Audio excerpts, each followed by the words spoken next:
Credit score से लेकर UPI तक 1 जनवरी 2026 से बदल रहे हैं ये नियम। आपकी जेब पर क्या असर होगा, चलिए बताते हैं। नमस्कार, न्यूज़ 18 का डिजिटल प्लेटफॉर्म आप देख रहे हैं और मैं हूं रितु सिंह। 1 जनवरी से क्रेडिट स्कोर, यूपीआई और पैन आधार से जुड़े नियम बदलने जा रहे हैं। वहीं 31 दिसंबर तक आईटीआर और स्मॉल सेविंग से जुड़े जरूरी काम निपटाने की आखिरी तारीख है। जाने इन सब का आपकी जेब पर क्या असर पड़ेगा। साल 2025 अब अपने अंतिम पड़ाव पर है। 31 दिसंबर 2025 को सिर्फ कैलेंडर बदलने की तारीख नहीं, बल्कि ये आर्थिक मोर्चे पर भी कई जरूरी काम को निपटाने की डेडलाइन है। 1 जनवरी 2026 की सुबह आम आदमी के लिए कई बदलाव लेकर आ रही है। बैंकिंग, टैक्सेशन, डिजिटल पेमेंट और निवेश से जुड़े नियमों में बड़ा फेरबदल होने जा रहा है। तो यदि आपने समय रहते इन बदलाव पर ध्यान नहीं दिया तो आपको पेनल्टी भरनी पड़ सकती है या आपकी वित्तीय सेवाएं बाधित हो सकती हैं।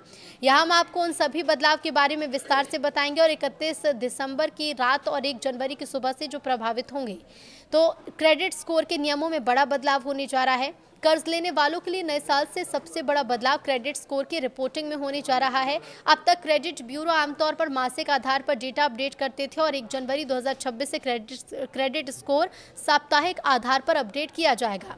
अगर आप लोन की ईएमआई या क्रेडिट कार्ड का बिल चुकाने में 1 दिन की भी देरी करते हैं तो इसका असर आपके स्कोर पर तुरंत दिखेगा। समय पर भुगतान करने वाले ग्राहकों का स्कोर तेजी से सुधरेगा, जिससे उन्हें लोन मिलने में आसानी होगी। स्मॉल सेविंग स्कीम की ब्याज दरों में कटौती भी संभव है। छोटी बचत योजनाओं के निवेशकों के लिए 31 दिसंबर अहम तारीख है। सरकार हर तिमाही ब्याज दरों की समीक्षा करती है।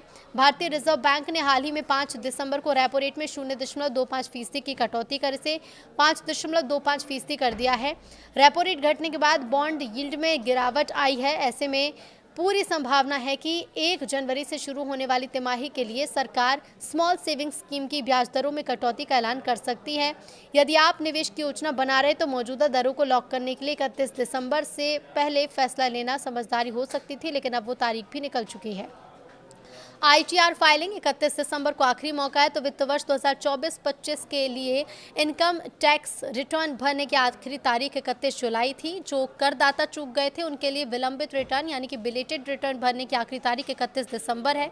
अगर आप 31 दिसंबर तक रिटर्न नहीं भरते तो आप अपना टैक्स रिफंड क्लेम नहीं कर पाएंगे। 31 दिसंबर के बाद रिटर्न भरने के लिए आपको अपडेटेड रिटर्न का सहारा लेना होगा, जो काफ़ी महंगा पड़ेगा। 12 महीने के अंदर ऐसा करने पर टैक्स का 25% अतिरिक्त जुर्माना लगेगा। 24 महीने के अंदर रिटर्न का जमा करने पर कुल टैक्स का 50% अतिरिक्त जुर्माना लगेगा। 36 से 48 महीने की देरी होने पर 60 से 70% तक अतिरिक्त टैक्स चुकाना पड़ सकता है। बड़ा बदलाव एक ये भी है, यूपीआई और डिजिटल पेमेंट पर सख्ती। तो डिजिटल फ्रॉड और बैंकिंग धोखाधड़ी के बढ़ते मामलों को देखते हुए 1 जनवरी 2026 से डिजिटल लेन देन के नियम सख्त हो रहे हैं। सरकार और आरबीआई के निर्देश के अनुसार यूपीआई प्लेटफॉर्म को अब ज़्यादा सख्त केवाईसी प्रक्रिया का पालन करना होगा। ये नियम के तहत मोबाइल नंबर और वेरिफिकेशन के साथ अकाउंट लिंक करने की प्रक्रिया में अतिरिक्त सुरक्षा लेयर जोड़ी जा रही है ताकि फर्जी अकाउंट्स पर लगाम लगाई जा सके। एक 5वां बड़ा बदलाव, पैन आधार लिंक न होने से पैन आपका निष्क्रिय हो सकता है। तो वित्तीय नियामकों ने साफ कहा है कि पैन और आधार को लिंक करना अनिवार्य है और अगर आपने अभी तक ये प्रक्रिया पूरी नहीं की तो 1 जनवरी 2026 से आपको बड़ी दिक्कतें होंगी और लिंक न होने की स्थिति में आपका पैन निष्क्रिय भी हो सकता है।